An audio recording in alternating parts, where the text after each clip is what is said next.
मेरे दोस्त। बंसी चाचा को बचाने के लिए ईमानपुर वालों ने आखिर रास्ता ढूंढ ही लिया। पर बंसी चाचा, उनका इरादा तो कुछ और ही था। कुछ ऐसा जो ये ईमानपुर वालों के जीवन में तूफान लाने वाला था।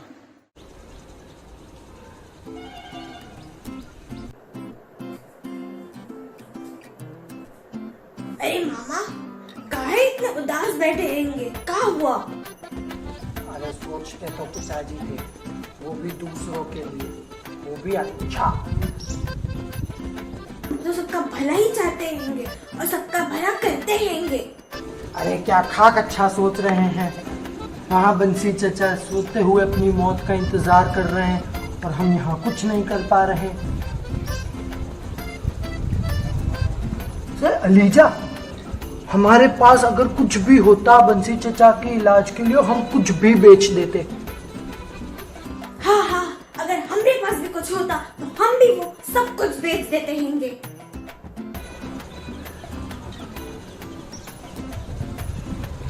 तो बेच दो। तुम्हारी ये दुकान वैसे भी एक तरह से ये किसी काम की नहीं है और एक तरह से ये बहुत काम की है। हमारी दुकान, हम अपनी दुकान कैसे बेच देते रहेंगे? अच्छा ठीक है, मेरी बात सुनो। वैसे तुम्हारी इस दुकान में कोई आता तो है नहीं, कोई ग्राहक तो आता है नहीं, और कहीं गलती से कोई ग्राहक आ भी जाए तो कोई खरीदता कुछ है नहीं।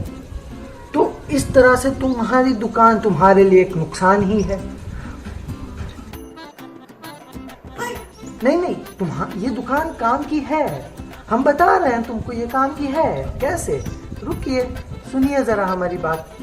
देखो, अगर तुम ये दुकान बेच दोगे, इससे अगर जो भी पैसा आएगा वो अगर बंसी चचा के इलाज के लिए अगर तुम दे दोगे तो एक मरता हुआ इंसान की जान बच जाएगी, और मरते हुए इंसान की जान बचाना 100 लोगों की जान बचाने के बराबर है कि नहीं? है ना? दुकान बेच दो, और क्या पता तुम्हारे उस पुण्य के काम से तुम्हें और भी, तुम्हारी फूलों फलों तुम्हारी और भी तरक्की हो जाए, 2-3 गुना तरक्की हो जाए, तो तुम्हारा ही फायदा है। तो इस दुकान को बेच दो। ठीक है फिर मामा, चाचा के इलाज और उनके आशीर्वाद के लिए हम अपनी दुकान भी बेच देते रहेंगे।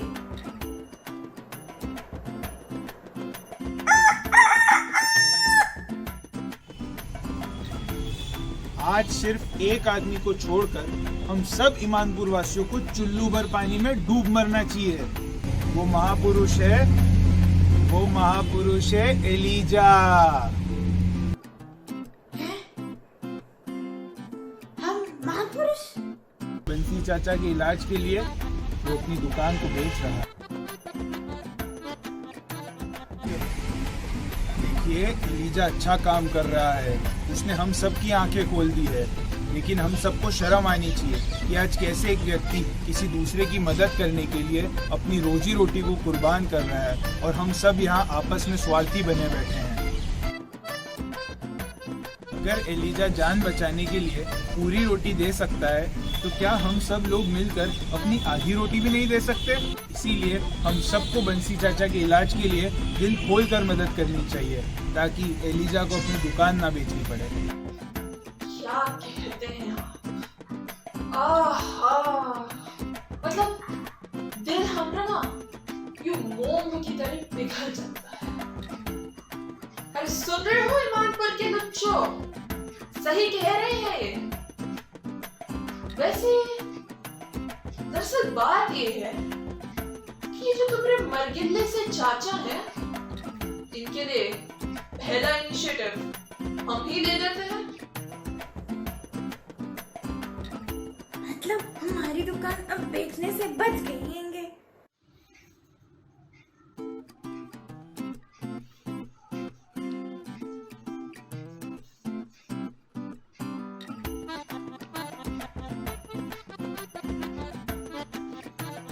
अब आइए, बाकी लोग भी इसमें अपना पैसा डालिए।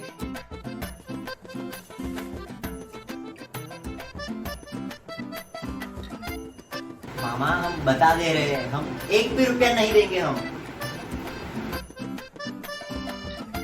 काहे कंजूसी का कोलकाता कर रहे हो? दो ना पैसे।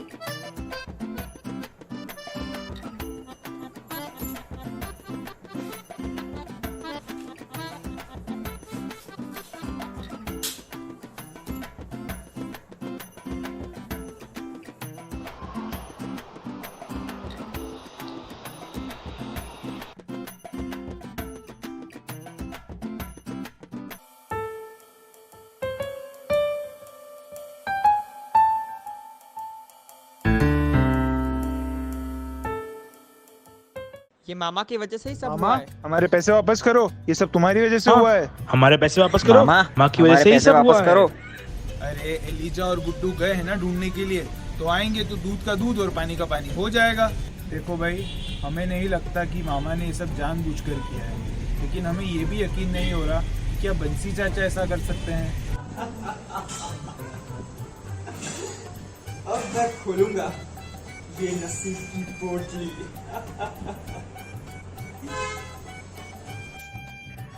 अरे खोलो खोलो बंसीलाल।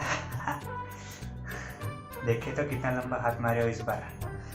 याद है ना 30% हिस्सा हमारा भी है इसमें। हाँ हाँ, तुम्हारा हिस्सा याद है मुझे। पहले माल तो देख लेने दो। अरे वाह, ये तो 100% 25,000 से ज्यादा का माल है। अब तो जल्दी से जल्दी कर दो हिस्सा। हिस्सा? हिस्सा तो पिताजी किया करते थे। क्या कह रहे हो यार, ये पिताजी बीच में कहाँ से आ गए? अरे यार, इतने दिन ये ईमानपुर वालों के साथ रहा हूँ ना, उस मामा के साथ, तो थोड़ी तो आदत आएगी ना उसकी।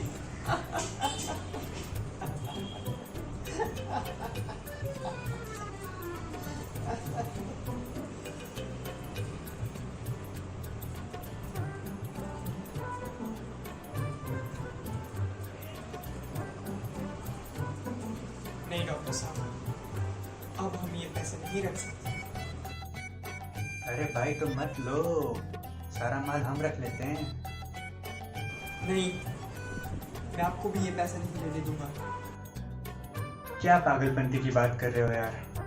हमारा हिस्सा हमें दो, तुम्हारा तुम रखो और खत्म करो। अब इन पैसों का कोई हिस्सा नहीं।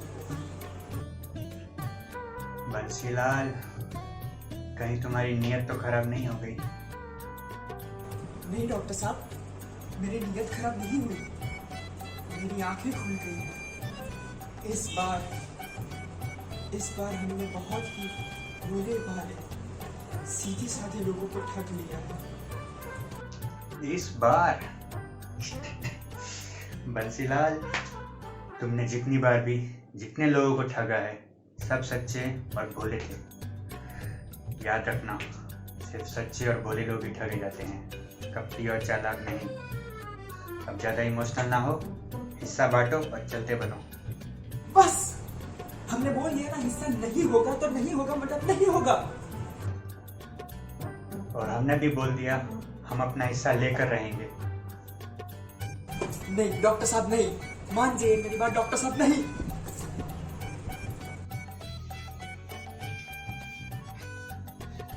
और ईमानपुर के वासियों, आपने हमें बुलाया और हम चले आए।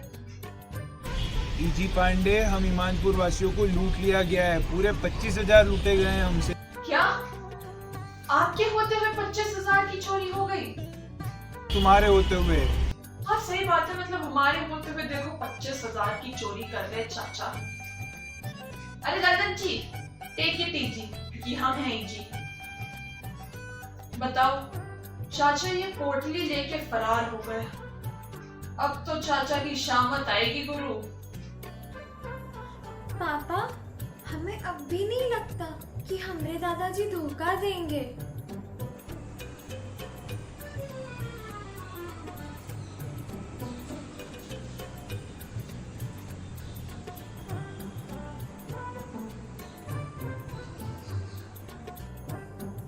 दादाजी,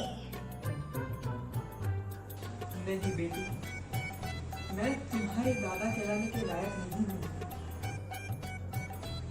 याद है उस दिन तुमने मुझे कहानी सुनाई थी। आज मैं तुम्हें कहानी सुनाऊंगा। सुनोगी?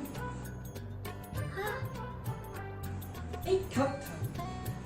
उसका काम था कि वो भोले भाले सच्चे सीधे लोगों को ठगता था और उनकी भावनाओं के साथ खिलवाड़ करता था। उसे अपनी बीमारी की वजह से एक दिन कुछ लोगों से मदद मिली तो उसने इसी को अपना धंधा बना लिया। लेकिन बेटी, एक दिन वो एक गांव गया जहां बड़े भोले भाले सच्चे सीधे लोगों ने सच्चे मन की उससे सेवा की। लेकिन पता है उसने क्या किया? उसने उनको भी ठगा। लेकिन बेटी, बाद में उस ठग को अपनी गलती का एहसास हुआ। लेकिन दादाजी, उस ठग को अपनी गलती का एहसास कैसे हुआ? इस गुल्लक ने उस ठग को अपनी गलती का एहसास दिला दिया। तुम जानती हो क्यों? क्योंकि इस छोटी सी गुल्लक में एक छोटी सी बच्ची के बड़े सपने बसे। मेरी गुड़िया, मुझे माफ कर दो बेटी, तुम्हारी गुल्लक मैंने चुराई और इन सभी ईमानपुर वालों के पैसे भी मैंने ही चुराए। मैं तुम्हारा गुनहगार बेटी, और इन सब ईमानपुर वाले का गुनहगार भी मैं ही हूँ। मुझे माफ कर दो बेटी, मुझे माफ कर दो।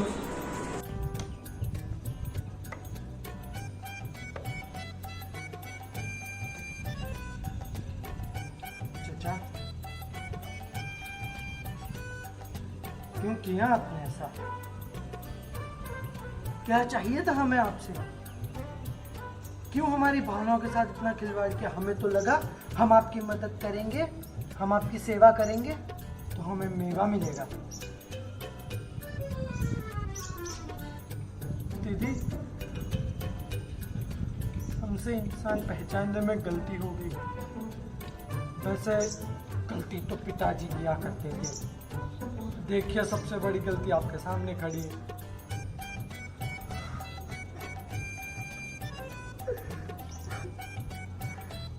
आपने हमारे साथ धोखा किया है। अब हम शपथ लेते हैं कि किसी की सेवा नहीं करेंगे। नहीं मामा, इस एक गलत हादसे से हम किसी की मदद करना नहीं छोड़ सकते। भगवान ना करे कल अगर हमारे फेफड़ों में पानी भर गया तो क्या आप सब लोग हमारे लिए नहीं खड़े होंगे? बुरे अनुभव से सबको बुरा कहना ये गलत है। पर असली गुनहगार तो हम ही हैं अंकल भाभी। आप जो चाहे हमें सजा दीजिए। बंसी चाचा, आप सिर्फ मामा के गुनहगार हैं, तो जो सजा आपको मामा देंगे वो हम सबको मंजूर होगी। अरे सुनो, इधर। अरे क्या है यार, हमको काहे बुला लिए हो? मतलब सारा मुसीबत खुद ही सुलझा लिए, सारा खेल खुद ही खेल लिए, लेन देन भी खुद ही कर लिया, तो भैया हमारा क्या काम है यहाँ पे? चलो हम चलते हैं। नमस्ते। यह जिंदगी की पुस्तक का हिसाब बहुत सरल है। जहाँ हिसाब करके सेवा हो वो सेवा नहीं, स्वार्थ है। और निस्वार्थ भाव से की गई सेवा का कोई मोल नहीं होता। उससे जो मेवा मिलता है वो है अनमोल प्रेम। तो खूब प्रेम से सेवा करो और प्रेम का उपहार पाओ।